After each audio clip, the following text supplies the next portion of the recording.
that God fills the entire world with his honor. Yes? That really depends on your awareness. But now, listen to what I'm going to tell you because this is really important. Our rabbis teach us.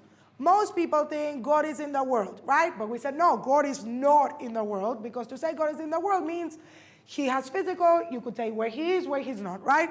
So our rabbis give us an amazing quote that actually represents how much of God or what of God or whatever. I mean, any word I'm going to use is still like not doing the job, but listen to what they say. They say like this, quote, לא העולם המקום של השם, אלא השם המקום של העולם. I'm going to translate. It is not that the world is the place of God, but rather God is the place of the world. Now it sounds the same, and I told you this in principle number 1, but now let me explain, right? It is not that the world is the place of God, which would mean that God is dependent on the world, yeah? But rather, God is the place of the world, which actually changes the whole thing. Now, what is this telling you? So now listen to this, right? Rav Chaim of Volozhin explains, what does it mean that God is the place of the world? And I'm going to read this to you because he said it so nicely. I mean, I don't think he spoke English, but the English translator said it so nicely. So let me read this for you, right? He said like this, quote, this means that just as a place bears and carries an item or article which is placed therein, okay? I don't know how to say that word. So too, in an allegorical sense, is the creator and supreme master of everything, blessed be his name, the true place of the world. Wait, who bears and perpetually sustains the world of creation. For it should be that he remove his power from them, even for a moment, there would be no place whatsoever for anything. Now listen to what he says. He says something amazing. What does it mean that God is the place of the world? Just as anything that is depends on the place where it is. That's huge. If I have a bottle here and I take off the table, the bottle is going to fall. I might not see the bottle. The bottle might break, right?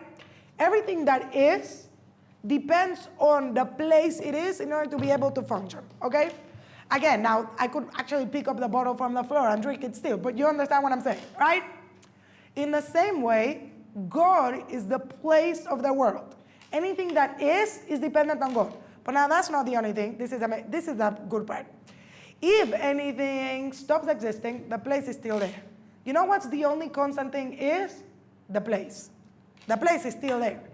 The place will still be the place even when the things that are in the place are or are not. Right? You hear this? The place is still in the place.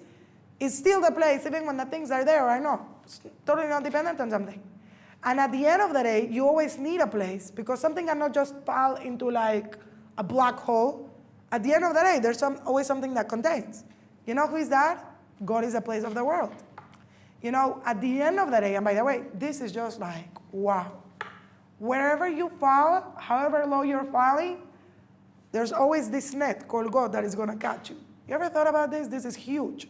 You know, when someone dies, lo aleinu, and you go and you visit, you pay a shiva, right? Shiva, whatever you want to call it, right? There's a special blessing that you say, or a special, yeah, it's a blessing. So you say like this, a request. You say, Hamakom yenachem etchem betoch sharei aveloi Tzion b'Yerushalayim. The place should comfort you in the midst of Yerushalayim and all of the mourners. You know what you call God? You call him the place. You know why you call him the place? Huge. Because if you ever feel lost, or you're lost, it's specifically when you have death. It's just all over the place. You know, like you're just all over the place. But at the end of the day, you're always saying, you're all over the place, but there's a place. You understand this? Meaning you cannot just poof away. You cannot just, there's something that will always contain you.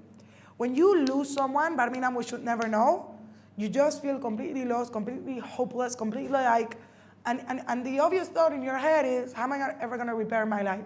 How am I ever going to be able to like move on? But you're saying, wait, God is the place. It will pick up all of the broken pieces from your life, will end up falling in the same place. You'd be able to pick them up and put them together. You understand? That's pretty much what you're saying. When you think about this, it's like again, the bomb. This is one of the greatest ideas in your life. God is the place. It sustains everything. It always is.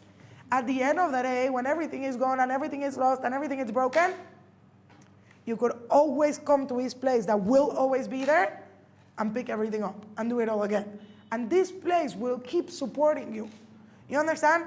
This is why, by the way, if you ever notice, this is like one of the greatest praise we say to Hashem. This is Tehillim 145. It praises God with every letter of the alphabet in Hebrew, except for one letter. It's not there, which is really interesting. Which letter it is? The Nun. Nun is not there. Why is Nun not there? Because the letter Nun represents Noflim. Anyone knows what Noflim means in Hebrew? The fallen. Anyone knows what letter comes right after Nun? Aleph, Bet, Gimel, Dalet, Chei, Vav, Zayin, Chet, Tet, Yud, Kav, Lamed, Mem, Nun, Vesamech. Yes? You know why there's no Nun? Because the Samech says, Somech Hashem lekol noflim. God carries all of the ones that have fallen. You know why there's no Nun? Because all of the noflim are already picked up. No, they're not noflim. There's just, they don't exist. They're already picked up. That's exactly what God is telling you. At the end of the day, even when you're not going to see me, huge. Even when you don't see me. Even when you have no divine supervision. As long as you fall, you're always going to, there's always me picking you up. This is the net. You cannot fall more than that. There's always going to be at the bottom of the day, I'm always there. And therefore, at the end of the day, right, you're always going to touch God at some point in your life. You know, it's also telling you that.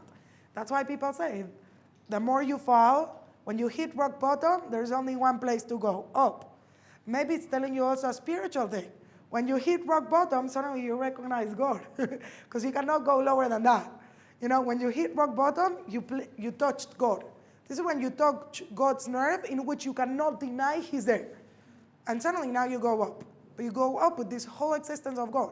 And by the way, in Judaism we have this concept, which I'm not going to teach you right now, but God will many times do this for you. He'll pull you down, He'll throw you down, so you're forced to recognize Him, and then He'll bring you up with this whole new knowledge. So principle number 3, and I'll teach you one more thing next time, right? That's why we get it. God is the true place of the world. God carries, and even if everything He carries is not there, the place is still there. That is constant. And that's what you have to remember in your life all of the time. God is constant. Whether I see Him or not, He created the sky. Can you have no sky?